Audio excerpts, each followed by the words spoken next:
From Los Alamos National Laboratory, this is the National Security Science Podcast.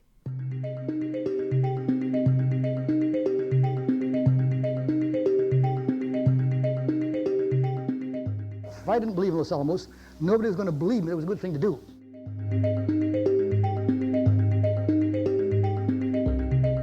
Hello, and welcome back to the National Security Science Podcast. I am your host, Brenda Fleming, and this is the podcast for National Security Science Magazine. We are recording from Los Alamos National Laboratory in beautiful northern New Mexico.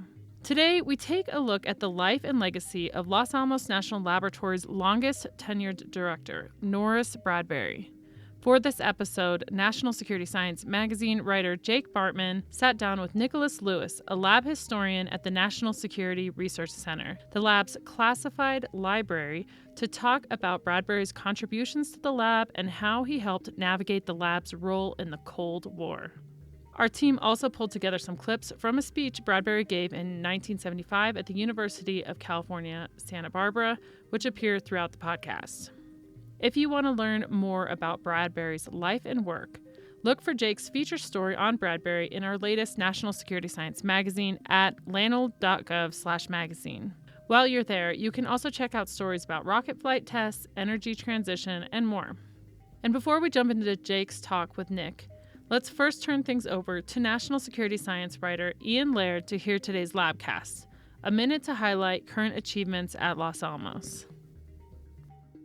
Los Alamos National Laboratory recently announced a partnership with OpenAI, the company that created ChatGPT.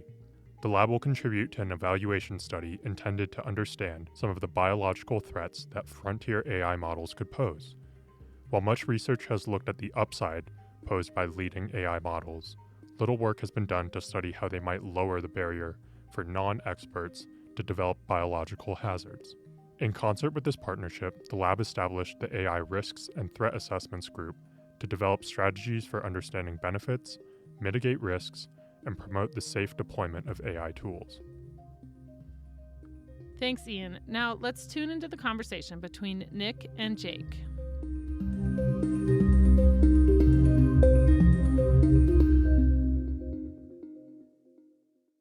Although J. Robert Oppenheimer, who was the first director of what would become Los Alamos National Laboratory, deserves plenty of credit for helping found the laboratory, insiders will tell you that Norris Bradbury is really the person who made Los Alamos what it is today. Louis Rosen, who was a physicist at the laboratory, put it this way: Oppenheimer was the founder of this laboratory, Bradbury was its savior. Bradbury became the laboratory's director not long after World War II ended in 1945. And although he said he'd only take the job for 6 months, he wound up staying on a lot longer, for 25 years in fact. Bradbury was born and raised in Southern California. He was a talented student, and by age 26, he'd earned a PhD in physics and become a professor at Stanford University. He was also a member of the U.S. Naval Reserve, and when the Second World War broke out, he was commissioned as an officer in the Navy. His first assignment was to the Naval Proving Ground in Dahlgren, Virginia, where he worked on engineering the outer casings of bullets and other projectiles. In 1975, a few years after Bradbury retired from Los Alamos, he gave a talk at the University of California, Santa Barbara, in which he discussed his career.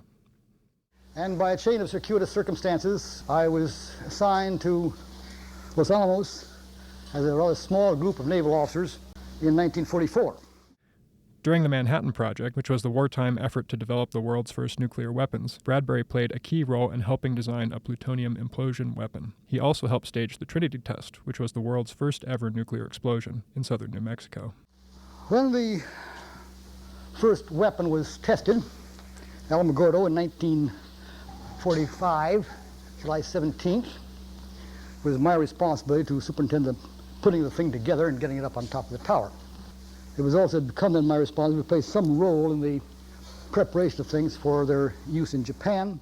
After 2 nuclear weapons designed at Los Alamos were detonated over Japan in 1945, helping to bring World War II to an end, it was unclear what would happen to Los Alamos. For one thing, Oppenheimer, who'd led Los Alamos through the war, was ready to move on. Come the end of the war, early September of 1945, Dr. Oppenheimer very much wanted to leave. He had a frightfully hard career at Los Alamos.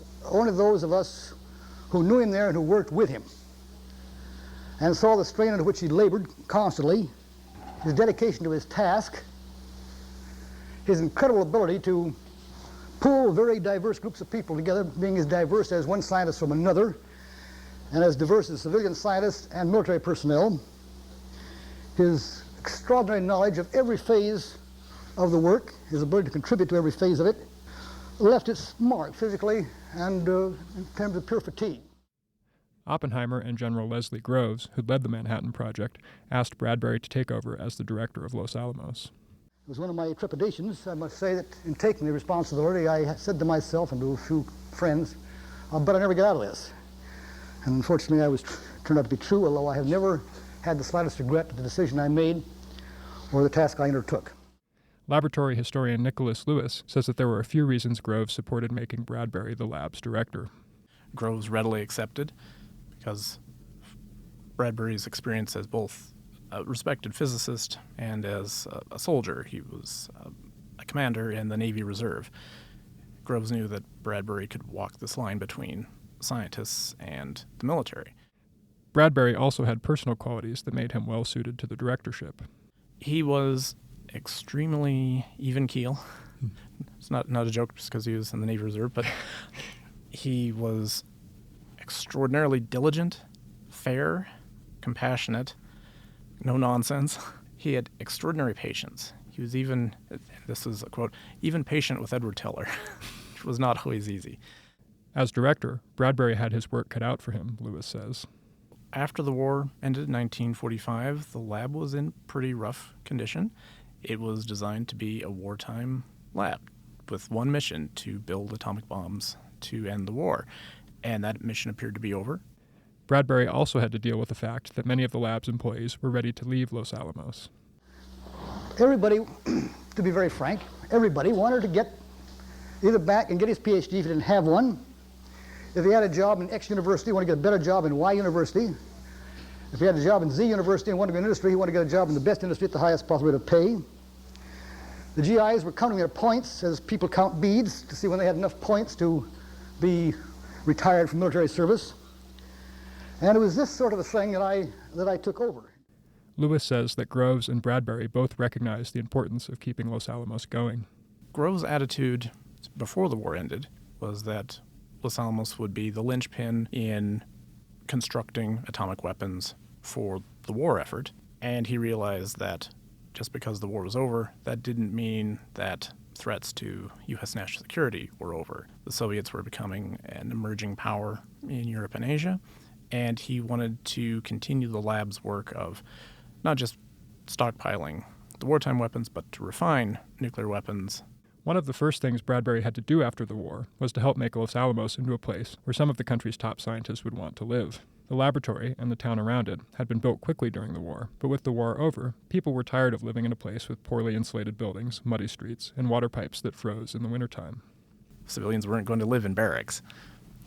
So Bradbury had to find people in authority who could make the hard decisions of how do we improve both the lab and the town and provide a peacetime mission so that people will not just stay at the lab, but will come back, those who are leaving, and will stay and give the lab a mission. Before long, Bradbury convinced Groves to help Los Alamos get the money it needed to build permanent facilities. He also decided that he'd have to commit to staying at Los Alamos if the laboratory was going to survive. I had given up any ideas of returning to the academic life for a very simple sort of personal reason. It's perfectly clear once you try it. You can't persuade anybody to work hard at something if you won't work hard at yourself. And if I didn't believe in Los Alamos, nobody was going to believe me it was a good thing to do. In the first few years after the war, the laboratory worked on refining the weapons it had designed during the Manhattan Project. Bradbury also thought it was important for the laboratory to do basic research into some of the materials, like uranium and plutonium, that are inside nuclear weapons. But things changed in 1949 after the Soviet Union conducted its first successful nuclear test. After that, Los Alamos went on a 6-day workweek, partly to speed up its development of a thermonuclear, or hydrogen, bomb. Los Alamos led the first successful test of a thermonuclear device in 1952. In 1954, though, a book was published that had been written by a pair of journalists named James Shepley and Clay Blair, Jr. That book took its cues from Lewis Strauss, who was chairman of the Atomic Energy Commission, and Edward Teller, a physicist who helped develop the hydrogen bomb. Shepley and Blair's book accused Los Alamos of having dragged its heels in developing the hydrogen bomb. Bradbury understandably took offense at this because he had been involved with the rather remarkable and, in reality, very quick development of thermonuclear weapons between 1945 and the first test in 1952. And the Shepley and Blair book made his staff seem incompetent at best and possibly traitors at worst. Bradbury tried to address the accusations in Shepley and Blair's book.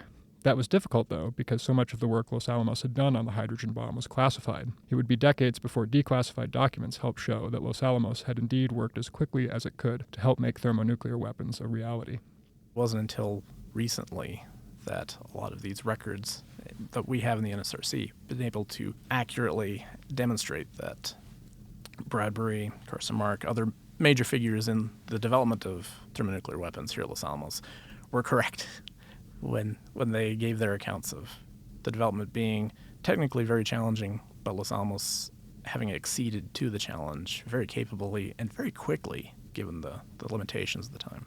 In the late 1950s and early 1960s, Los Alamos started to diversify. For the first 15 years, almost all of the lab's research had been nuclear weapons related. But Bradbury supported research into other areas, such as developing a nuclear-powered rocket and satellites to monitor for nuclear explosions, among other things. That was, in part, a practical decision. Bradbury wanted to make sure that if a moratorium on nuclear testing went into place, the laboratory's scientists wouldn't leave to take jobs elsewhere. That way, if testing started up again, the laboratory would still be able to do its work. Nobody likes atomic bombs. I hate them. I think you hate them. We all hate them. But it has to be done. Had to be done. I didn't want my laboratory, again, I hate these personal pronouns, I didn't want the laboratory, much as I look forward, and still look forward someday, to some form of international agreement which banishes the damn things. I didn't want my laboratory to wake up some morning and find that it was out of a job. In the latter part of his career, Bradbury's relentless work ethic started to run up against shifting bureaucratic and political realities. Because he'd kept the laboratory in pretty much the same structure as it'd been in during World War II, he had a lot of people reporting to him directly. Los Alamos also had to compete more aggressively with Lawrence Livermore National Laboratory, which had a much closer relationship with the military, for contracts. That was especially true once intercontinental ballistic missiles were developed and became an important means of delivering nuclear weapons. We went from very large yield weapons down to a collection of smaller yield weapons meant to engage with military targets. And Bradbury had difficulty adapting to this new environment. He didn't like to play politics. He wasn't particularly good at that. He was very good at one-on-one with people and persuading them that he knew what he was doing and talking about. Bradbury retired in 1970 and was awarded the Atomic Energy Commission's prestigious Enrico Fermi Award. He kept busy in retirement. He served on the University of New Mexico's Board of Regents and on the boards of the Los Alamos YMCA, the Los Alamos Medical Center, and the Santa Fe Neurological Society, among other organizations. He was also a passionate woodworker and archaeologist, and he was president of the New Mexico Archaeological Society. When he died in 1997, his funeral in Los Alamos drew a sizable crowd. I think when we look at a lab that now has, about 18,000 employees, roughly in that ballpark, how many diverse world-class research programs that we manage while remaining responsive to national security demands, stockpile stewardship, and this rapid change. The new pit mission is the ability to recognize that national security demands change, and Los Alamos has to be at the forefront of meeting those changing needs. I think that's one of the hallmarks of the Bradbury era that we can still feel as we walk on some of the same streets that he walked on all those years ago. Thanks again to Nick and Jake for that insightful discussion. Now, before we sign off, we'll turn things back over to Ian for our highlights from the Hill. A years-long research effort led by a team from Los Alamos National Laboratory has used machine learning to detect the warning signals for a specific type of earthquake known as stick-slip fault earthquakes. These earthquakes are highly destructive, and a sequence of these seismic events led the Kilauea caldera in Hawaii to sink 1,600 feet in 2018. When tectonic plates press against each other, they release detectable tremors that were previously thought to be unreliable data indicators. However, Los Alamos researchers used machine learning to discover patterns in the tremors that create a fingerprint, allowing them to understand where fault lines are in their slip cycles. By analyzing data from the tremors during the 2018 Kilauea event, researchers and their machine learning model were able to develop predictions of ground displacement and time to failure that aligned with recorded data from the event. Thank you so much for listening to the National Security Science Podcast. Don't forget to check out the National Security Science Magazine online at lanl.gov/magazine to learn more about how better science equals better national security. For more great stories from Los Alamos, including several podcasts, video series, and interactive stories, visit discover.lanl.gov. That's discover.lanl.gov.